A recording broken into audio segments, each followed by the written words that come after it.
주님의 평화가 여러분들과 함께 하시길 바랍니다. 우리 옆사람, 앞사람, 뒷사람들과 인사하실 때에 우리 권사님, 집사님, 장로님 보니까 행복합니다. 이렇게 인사하겠습니다. 권사님, 집사님, 장로님 여러분들 보니까 행복합니다. 아멘. 아멘. 우리 인사하실 때는 특별히 좀 웃으시면서 좀 인사하셨으면 좋겠어요. 그래서 다시 한번 인사 나누실 때에는 이번 한 주간도 우리 기뻐하며 살아가십시다. 이렇게 인사하시겠습니다.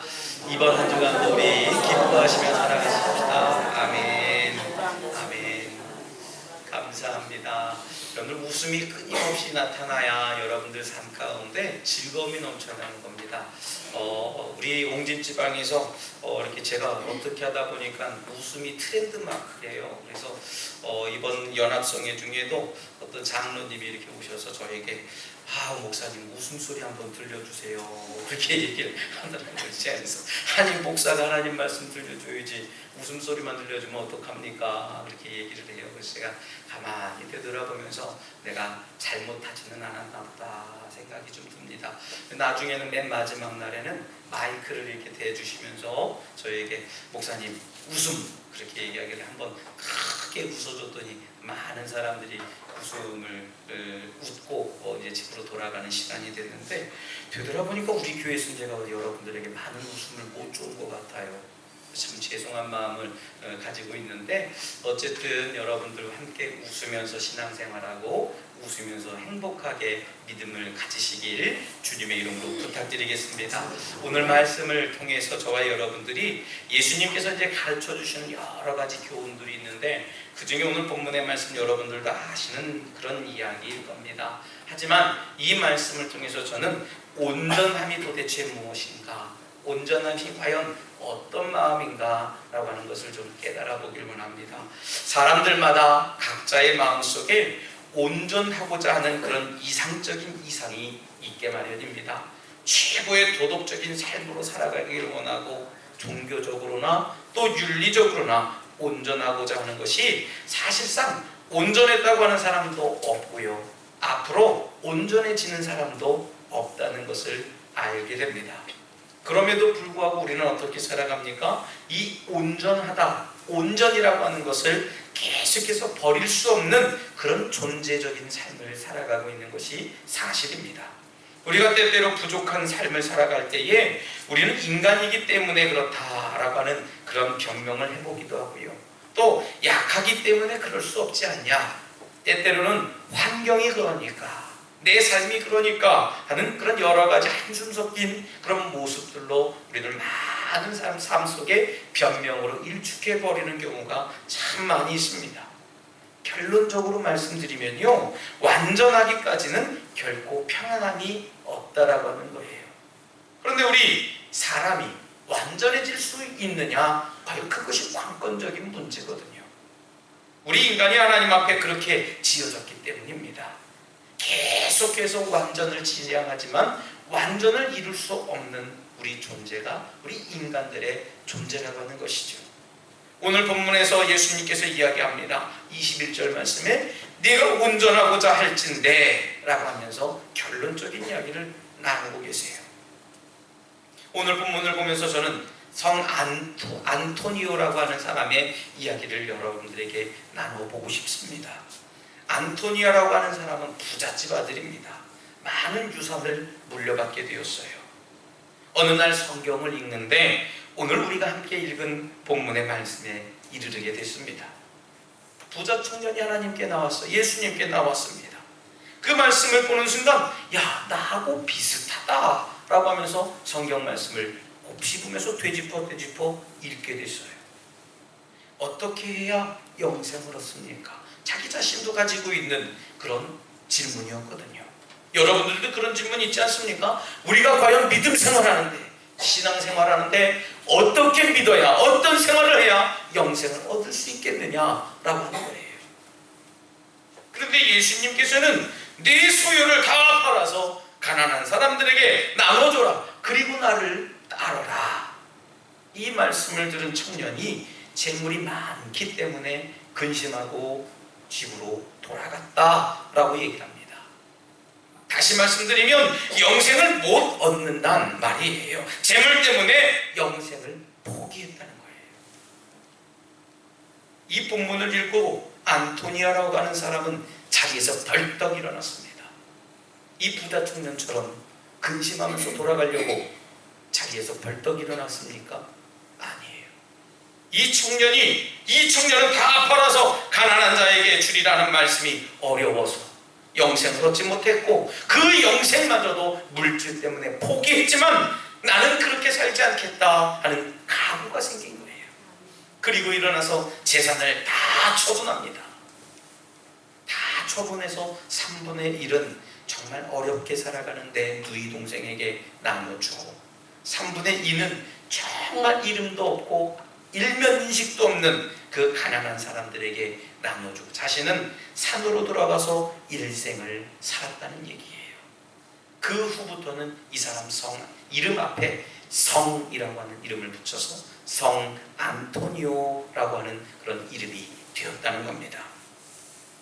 여러분, 우리는 여기에서 생각을 신중하게 해야 합니다. 예수님께 와서 이 청년이 영생을 물었습니다. 그런데 여기에는 지금 우리 두 가지 우리가 쉽게 대답할 수 없는 질문을 가지고 있어요. 그 첫째가 뭐냐면, 예수님께서는 왜 우리에게 율법을 지켜라 라고 얘기했느냐는 거예요. 아무리 생각을 해도 납득이 가지 않습니다. 일반적으로 예수님의 가르침 중에 열의 9은 나를 따라라, 회개해라, 나를 따르려면은 너희들 네 모든 것 소유를 버리고 나를 따라라 했는데, 왜 오늘 이 유독 청년에게만은 율법을 지키라 라고 얘기를 했을까라고 하는 거예요. 정말 율법을 지켜야 하는가? 그렇다면 이 율법을 통해서 우리는 과연 구원을 얻는단 말인가? 라는 그런 생각을 해보게 됩니다. 율법을 다 지켜야 구원을 받을 수 있는가? 율법이 619개나 되는데 그것을 지키려면 우리 삶, 어떻게 삶을 살아야 되는가? 또 지켜야 한다면 어느 정도까지 지켜야 하는 것일까? 이런 여러 가지 복잡 다양한 문제가 우리들 마음속에 생긴다는 거예요. 어떻게 해서 이 예수님께서 이 청년에게 율법을 지키라고 말씀하셨을까요? 오늘도 우리에게 영생을 얻으려면, 너희들이 영생을 얻으려면 율법을 지켜라 이렇게 말씀하실까? 오늘도 우리에게 영생을 얻으려면 율법을 지켜라 이렇게 말씀하시겠느냐라고 하는 겁니다. 두 번째 문제는 소유를 다 팔아서 가난한 사람들에게 주어라 그랬습니다. 정말 그래야 되겠습니까? 정말 이래야만 영생을 얻는 것입니까? 이러면 부자는 천국에 가지 못하겠습니다. 돈이 있는 사람은 천국을 생각할 수 없다는 얘기입니까? 옷 2벌 가진 사람은 천국에 갈 수 없는다라고 하는 얘기입니까? 정말 이 말씀, 이 문자 그대로 다 팔아서 가난한 사람들에게 나눠줘야 천국에 들어갈 수 있겠느냐 하는 거예요. 정말 여러분 그럴 수 있겠냐 하는 겁니다. 우리 깊이 생각해야 됩니다. 이 두 문제를 마음에 두고 신중하게 생각해야 돼요. 예수님께서는 사역하시는 중에 많은 사람들을 만나셨어요. 여러 부류의 사람들을 접촉하셨습니다. 그리고 교제도 하셨어요. 부자도 만났고 거지도 만났고 율법주의자도 만나시고 가난한 사람, 무식한 사람, 유식한 사람, 심지어는 간음하다 걸린 여인도 만나고요. 죽은 사람도 만났습니다. 그런데 유독 이 청년에게만 율법을 다 지켜라, 다 팔아서 가난한 자에게 나눠줘라, 이 두 마디 말씀을 이 청년에게 하셨다는 거예요. 왜 계명을 지키라는 말씀을 하셨을까요? 아마도 예수님께서는 이 부자 청년을 먼저 알고 계시지 않았었을까 생각해 봅니다. 이 사람은 굉장히 율법주의자적인 그런 삶을 살지 않았냐는 얘기예요. 바리새인적인 삶을 살았다는 것이죠. 점잖고 교만한 사람입니다. 종교적인 교만이 있는 사람이에요. 거룩한 척하고 기도하는 척했습니다. 누가 봐주길 생각하면서 종교적 행위를 하는 사람입니다. 누가 먼저 할까봐, 누가 뭐라 그럴까봐 먼저 내 자신은 어떤 믿음의 가문을 가지고 있고 내 가족 중에 어떤 직분을 가지고 있냐, 그것을 따지고 있었던 아주 교만한 사람이었어요. 그래서 예수님은 오늘 이 청년에게 그렇게 말씀하신 겁니다. 여러분, 얼마나 교만한 사람인가 한번 생각해 보세요. 율법을 다 지켰다는데, 그 사람인데도 이웃 사랑하기를 내 몸과 같이 하라고 했는데 왜 아직도 이 사람에게는 호주머니에 부유하게 돈이 남아있느냐는 얘기입니다. 어째서 그 주위에 있는 사람 중에는 굶는 사람이 여전히 많고 헐벗고 어려운 사람들이 그 부자 청년 주변에는 여전히 있느냐는 얘기입니다. 정말 이웃을 사랑하기는 했느냐는 거예요. 예수님께서는 이 청년의 마음에 핵심을 찌른 거예요. 영생을 최우선순위로 생각했느냐. 이 사람에게 재산을 시험하셨는데 이 청년은 어떻게 돌아갑니까? 슬픈 낫으로 돌아갔다 이야기합니다. 영생을 향해서 어느 정도 관심을 갖고 있느냐. 곧 다 팔아주든 목숨을 바쳐도 좋으니까 영생만 얻는다면 하는 그런 마음이 이 청년에게 있었느냐 하는 겁니다. 안타깝게도 없었어요. 여러분, 우리들에게도 문제입니다. 우리가 예수 믿고 구원받고 천국에 가고 이런 생각을 가진다. 여러분들, 우리의 삶 속에 무엇이 우선순위가 되느냐 중요한 문제예요. 영생을 얻기 위해서 내가 뭘 해야 하는가? 영생을 얻기 위해서는요, 일도 포기할 수 있어야 됩니다. 아멘입니까? 영생을 얻기 위해서는요, 건강도 포기할 수 있는 믿음이 있어야 됩니다. 영생을 얻기 위해서는요, 재물도 포기할 수 있는 믿음을 가지시는 여러분들 되시길 주님의 이름으로 부탁드리겠습니다. 다음에는 이웃의 필요를 보고 있는 동안, 다시 말씀드리면 아주 불쌍한 사람들을 보고 있는 동안 네 마음이 과연 편하느냐라고 하는 예수님의 말씀이에요. 나는 밥 먹지만 옆 사람은 굶고 있어요. 그리고 이웃 사랑하기를 내 몸과 같이 다 했다고 할 수 있느냐? 이것이 문제였거든요. 우리가 정말 온전한다고 하지만요, 정말 나 혼자서 온전할 수 있느냐라고 하는 겁니다. 여러분 혼자서 율법 다 지킬 수 있습니까? 율법이라고 하는 것은요, 이웃들과 더불어 살아갈 때 필요한 겁니다. 그래서 율법을 지키라고 예수님 말씀하신 겁니다. 왜요? 더불어 살아가는 방법을 가지고 있어라라는 겁니다. 오순절 성령 강림했을 때에 성령으로 충만한 사람들이 첫 번째로 했던 일이 뭐냐면 유무상통이라고 하는 겁니다. 이 유무상통이라는 건 뭐냐면요, 내 것이 네 것이고 네 것이 내 것이고 서로 통합해서 나눠 갖자는 얘기입니다. 필요를 따라서 나누어 줬다는 거예요. 이 사람이 뭐 필요하다면 내 거를 거저주는 겁니다. 내가 뭐 필요하면 누군가가 나에게 나누어 줬다는 얘기예요.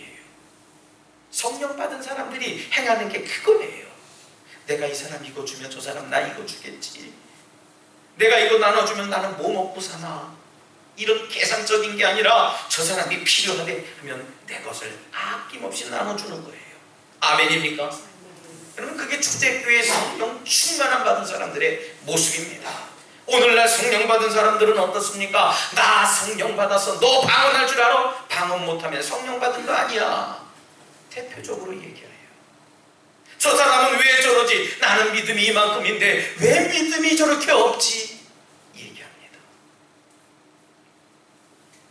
성령 충만함을 누릴 수 있고 하나님의 은혜를 경험할 수 있다면 저와 여러분들 함께 나눌 수 있는 믿음이 있어야 되는 줄 믿습니다.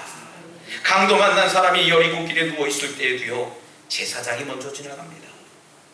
레위 사람도 지나갔어요. 강도를 맞아서 다 죽어가는 모습을 보고 예루살렘 성전에 들어가서 하나님 앞에 기도하고 예배하려고 하는데 정말 그 예배 하나님이 받으셨을까 의문입니다.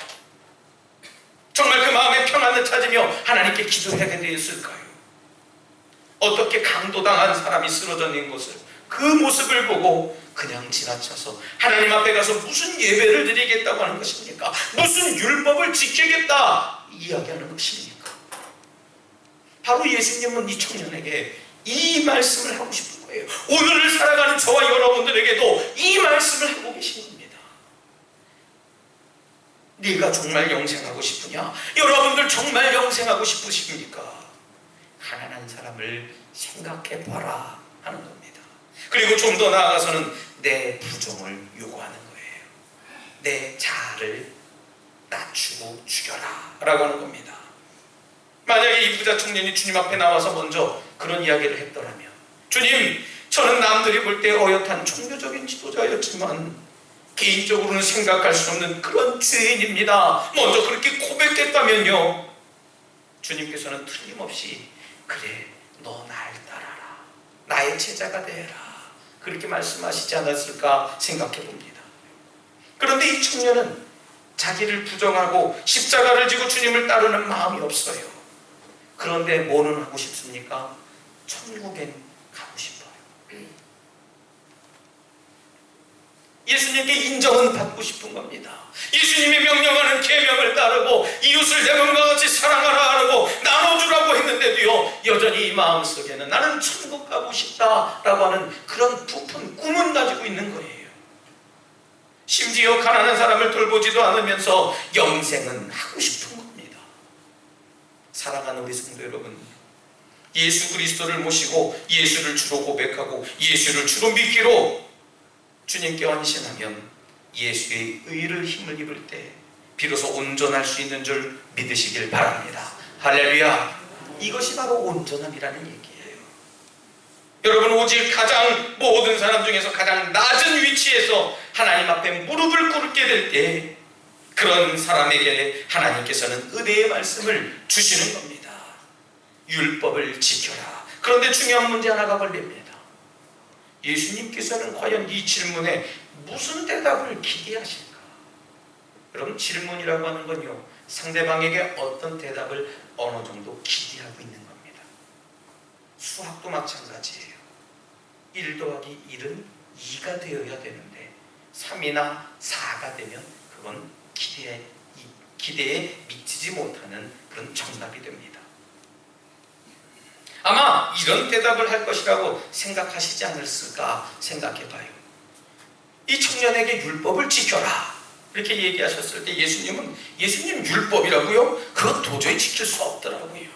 만약에 그 조건으로 가신다면요, 나는 이 영생하기 틀렸고요, 천국 가는 거, 구원받는 거, 이런 거 포기할 수밖에 없지 않겠습니까? 평생 율법을 지키려고 했지만 도저히 지킬 수 없더라고요. 예수님, 어떻게 살아야 율법을 지킬 수 있습니까? 그런 대답을 예수님 원하지 않았었을까 생각해봐요. 그런데 이 청년은 아주 상상을 초월한 아주 교만한 대답을 합니다. 율법이요? 저는 어려서부터 지켰습니다. 내가 지키지 않은 계명이 어떤 계명입니까? 이스라엘 사람들은요, 자기 이름과 생일을 잃어버려도요, 율법은 잃어버리지 않는다고 합니다. 태어나면서부터 율법을 가르친다고 해요. 그런데 우리나라 사람들은 뭐부터 가르칩니까? 엄마부터 가르쳐요. 그 다음에 아빠 가르칩니다. 그 다음에 뭘 가르치냐면요, 엄마가 좋아, 아빠가 좋아, 그런 거를 가르칩니다. 그런데 요즘 아이들은 야가 빠져서요, 어떻게 대답하는 줄 아세요? 둘 다 좋대요. 엄마가 좋다 얘기하면 아빠한테 선물 못 받거든요. 아빠가 좋아 하면 엄마한테는 선물 못 받습니다. 그래서 두 사람을 좋아한다고, 둘 다 좋아 얘기해요. 그걸 좋고 우리 부모들은 참 멋쟁이다, 지혜롭다, 그렇게 가르쳐요. 그런데 이스라엘 백성들은 그게 아니라는 얘기입니다. 말 배울 때 첫 번째가 율법이라는 얘기예요. 그래서 자기 생일, 내 이름은 다 잃어버려도 율법은 잃어버리지 않는다는 겁니다. 그런데 이 청년이 이야기를 합니다. 예수님, 어떤 계명입니까? 이 질문은 율법을 잘 몰라서가 아니에요. 아주 교만한 말입니다. 아마 저처럼 교만한 키를 갖지 않았었을까? 고개를 바짝 들고 예수님을 바라보면서 예수님, 어떤 계명이에요? 어떤 계명? 그렇게 물어보지 않았었을까 생각해 봅니다. 바리새인적인 행동이고 바리새인적인 교만이에요. 오늘 본문에서 예수님은 이 부자 청년에게 이런 대답을 바라셨던 거예요. 더 겸손한 대답을 기다리셨던 겁니다. 주님, 율법이라고요? 도저히 지킬 수 없더라고요. 다른 길은 도대체 없습니까? 영생하기 위해서 내가 어떤 일을 해야 되겠습니까? 아마 이런 겸손한 대답을 기다리시지 않았을까 생각해요. 그래서 오늘 예수님은 구체적으로 설명하셨습니다. 살인하지 말아라, 간음하지 말아라, 도적질하지 말아라, 내 부모를 공경하라. 여러분, 형식적으로 볼 때 간음만 했고 도덕질은 안 하고 살인 안 하고 이렇게 이야기했다면 혹시 나설 수 있는 사람도 있을 것입니다. 오늘도 많은 사람들 가운데 당신이 죄인입니다 얘기하면요, 내가 무슨 죄를 졌다고 죄인입니까? 남의 물건 가져온 것도 없고요, 세금 잘 냈고 내가 뭐 위장 전입한 것도 없고요, 병역을 기피한 것도 없습니다. 그러나 예수님은 이 말씀을 하시기 위해서 율법을 먼저 말씀하신 거예요. 내 이웃을 내 몸과 같이 사랑해라. 이것은 소극적인 의미에서가 아니라 적극적인 의미에서 율법이고 긍정적인 자세에서 율법이라는 겁니다. 여러분, 율법의 근본은 사랑이에요. 믿습니까? 율법의 근본은 사랑입니다. 그래서 우리 기독교를 뭐라고 얘기합니까? 사랑이 있어야지. 저 믿지 않는 사람들이 우리를 바라보면서 자꾸 양보해 주십시오, 배려하십시오, 믿는 사람이 변화되어야 되지 않습니까? 믿는 사람이 바꿔줘야 되지 않습니까? 좀 달라야 되지 않습니까? 그 이야기가 왜 당신들은 사랑이 없느냐는 얘기예요. 우리가 아무리 법을 잘 지켜도요, 계명을 따른다고 해도요, 사랑이 없으면 아무 소용이 없는 겁니다. 여러분 믿습니까? 사랑이 없으면 안 돼요. 사랑하는 우리 성도 여러분, 온전함은 하나님을 사랑함으로 나타나는 줄 믿으시길 바랍니다. 온전함은 율법을 다 지키고 계명을 다 따랐다고 되는 게 아니에요. 사랑을 실천하고 사랑을 전했을 때에 가능한 것인 줄 믿으시기 바랍니다. 여러분, 서로 사랑하시기 바랍니다. 이웃 사랑하기를, 내 옆에 앉은 사람, 내 앞에 앉은 사람, 내 뒤에 앉은 사람 사랑하기를 내 몸 사랑하는 것처럼 사랑하라고 말씀하신 거예요. 바라기는 우리 독수교회 가족들 서로 사랑하고 사랑을 전하고 사랑을 실천함으로 주님께 온전함을 칭찬 듣는 여러분들 되시길 바랍니다. 그리고 우리 독수교회가 덕적도에서 뿐만 아니라 모든 세상 속에서 예수의 사랑으로 소문나고 여러분들은 예수님 사랑을 전하는 성도로 칭찬 듣고 인정받는 여러분들 되시기를 다시 한번 주님의 이름으로 축원합니다. 이 시간 함께 잠시 결단의 기도를 드릴 때, 주님, 저희들에게 서로 사랑할 수 있는 은혜를 주시옵소서. 이웃 사랑을 실천하게 하여 주시옵소서. 내가 먼저 사랑하겠습니다 라고 잠시 결단의 기도를 드리겠습니다. 하나님 아버지, 감사합니다. 저희들이 사랑을 어느새 잃어버렸습니다. 하나님, 온전하기 위해서, 예수님의 계명을 따르기 위해서, 제자가 되기 위해서 하나님 사랑을 전하며 살아갈 수 있도록 인도하여 주시옵소서. 주님, 내가 먼저 사랑하겠습니다. 저 사람은 왜 사랑이 없을까? 저 사람은 왜 사랑하지 않을까? 그렇게 고민했지만 결국은 내가 사랑하지 못했음을 용서해 주시옵소서. 주님, 잡아주시옵소서.